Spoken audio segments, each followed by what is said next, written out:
नर्मदेहर आज मिलते हैं शख्सियत अशोक टिमली जी।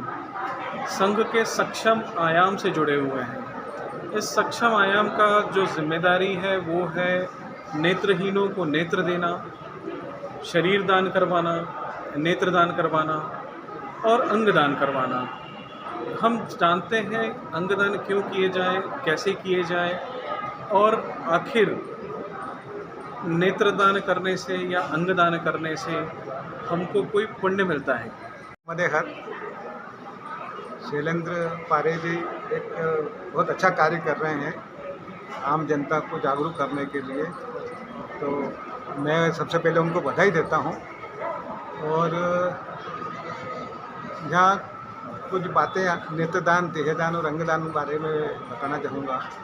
हमारे यहाँ पर कहा गया है, जान है तो जहान है, दृष्टि है तो सृष्टि है।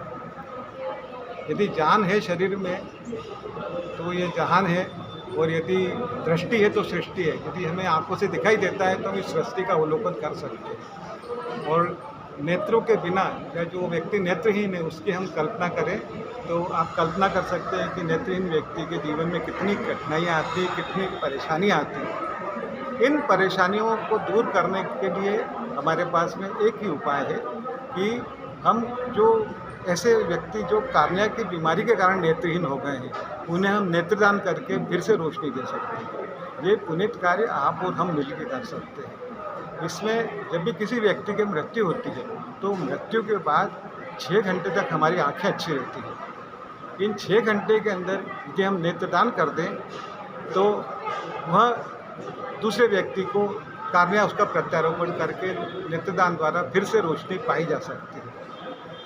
और इस कार्य को बिल्कुल निःशुल्क किया जाता है।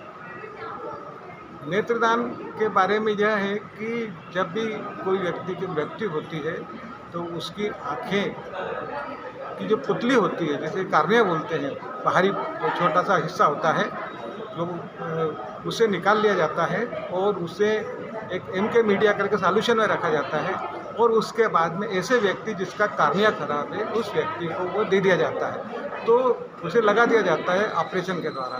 तो ये प्रक्रिया 72 घंटे तक वो आँख अच्छी रहती है। और कुछ सॉल्यूशन ऐसे रहते हैं कि 7 दिन तक भी उस आँख को रख सकते हैं, लेकिन 3 दिन तक उसे रख सकते हो। 3 दिन की अवधि में यदि वो कार्निया लगा दिया जाए तो उस व्यक्ति को रोशनी मिल सकती है। अब इसमें कई प्रकार की जो भ्रांतियाँ हैं, उसमें नेत्रदान करने में जो सबसे भ्रांतियाँ आती है कि भाई हम लोग यदि नेत्रदान करेंगे तो अगले जन्म में अंधे हो जाएंगे। तो ये सब कहने की बातें हैं। किसने पुरानी दुनिया देखी है? किसी ने कोई दुनिया देखी नहीं है। और जन्म देने के बाद में अगले जन्म में क्या होगा किसी को मालूम नहीं। लेकिन हमारे यहाँ पे वेदों में भी और पुराने उसमें भी लिखा गया है कि महर्षि दधीची ने अपने शरीर, अपने देह का त्याग करके उन्होंने अस्थियाँ दान में की, है ना। और राजा अलर्क ने अपने नेत्र दान देके परम गति को प्राप्त किया। तो इस प्रकार दान की जो महिमा है वो दान हम लोग कर सकते हैं। और नेत्रदान में किसी प्रकार का कोई व्यय नहीं होता। ये हो गया नेत्रदान। देहदान के लिए क्या प्रक्रिया अपनाई जानी चाहिए? देहदान में जब किसी व्यक्ति की मृत्यु होती है तो मृत्यु के पहले यदि उसके परिवार वाले या वो उस व्यक्ति की इच्छा हो कि मैं मेरी मृत्यु के बाद अपने देह का दान करूं, तो देह का दान करने का कार्य भी वो किया जा सकता है। इसमें जब किसी के व्यक्ति की मृत्यु होती है तो मृत्यु के बाद उसका शरीर मेडिकल कॉलेज में दान दिया जाता है और उसका उपयोग चिकित्सा और रिसर्च के लिए किया जाता है।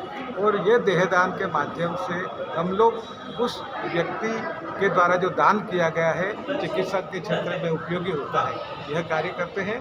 और ऐसे व्यक्ति जो नेत्रदान जो देहदान करते हैं तो देहदान का एक घोषणा पत्र भरना पड़ता है। और उसमें सबसे ज़्यादा महत्वपूर्ण होता है कि वो अपनी इच्छा व्यक्त करे और उसके परिवार के लोगों की सहमति होना चाहिए। जब परिवार के लोगों को सहमति होती है, क्योंकि मृत्यु के बाद में तो परिवार ही उसका देहदान कर सकता है, तो परिवार की सहमति होती है। तो इसके लिए एक आवेदन पत्र भरना पड़ता है और वो मेडिकल कॉलेज जमा करा जाता है। और जब व्यक्ति की मृत्यु होती है तो मृत्यु के बाद उसके देह को ससम्मान मेडिकल कॉलेज में भेजा जाता है। मेडिकल कॉलेज की टीम आकर भी ले जाती है और यदि दूसरे शहर में तो वहाँ से भी लेकर दिया जा सकता है। इसमें देहदान में व्यक्ति की जब किसी व्यक्ति की मृत्यु होती है तो उसका कोई अंग भंग नहीं होना चाहिए, या उसे कोई ऐसी बीमारी नहीं हो जैसे कि कैंसर की बीमारी हो, या हेपेटाइटिस की बीमारी ना हो, या उसने जल के मर गया हो, या व्यक्ति डूब के मरा हो, तो ऐसे व्यक्तियों का देहदान नहीं किया जा सकता। सामान्य मृत्यु हुई हो ऐसे व्यक्ति का देहदान किया जा सकता है। समाज को लेकर भी क्या आप कोई इस टाइप का प्रोग्राम चलाने वाले हैं कि समाज में लोग जागरूक हों? जी, हमने अपना समाज का इटारसी में अखिल भारतीय सम्मेलन हुआ था। वहाँ पर इंदौर के मेडिकल कॉलेज, राष्ट्रीय नेत्र सुरक्षा संस्था और संस्था सक्षम के माध्यम से हमने एक प्रदर्शनी लगाई थी, जिसका उद्घाटन तत्कालीन विधानसभा अध्यक्ष डॉक्टर सीताराम शर्मा जी के द्वारा किया गया था। उसमें अपने समाज के 5 व्यक्तियों ने देहदान के घोषणा पत्र भरे थे और करीब 40 व्यक्तियों ने नेत्रदान के घोषणा पत्र भरे थे। इसी के साथ में एक और जो दान होता है वो होता है अंगदान।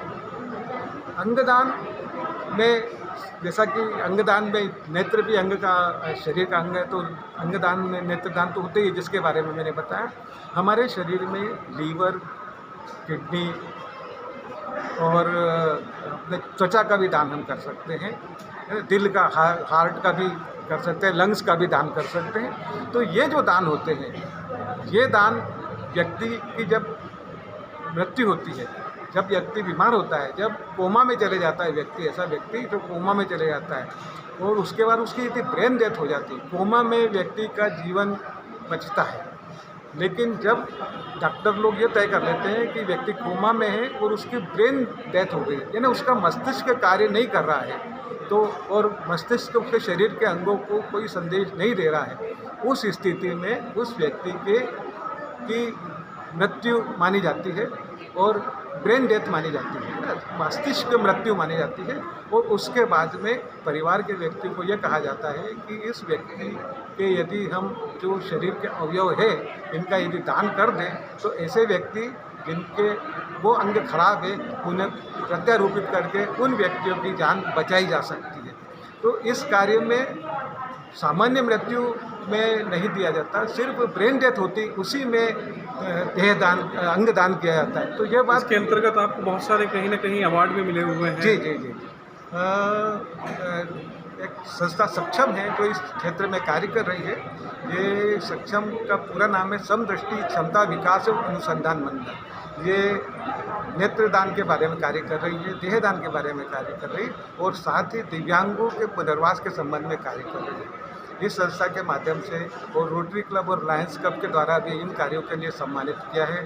समाज की महासभा द्वारा भी इस कार्य को देखकर सम्मान किया है।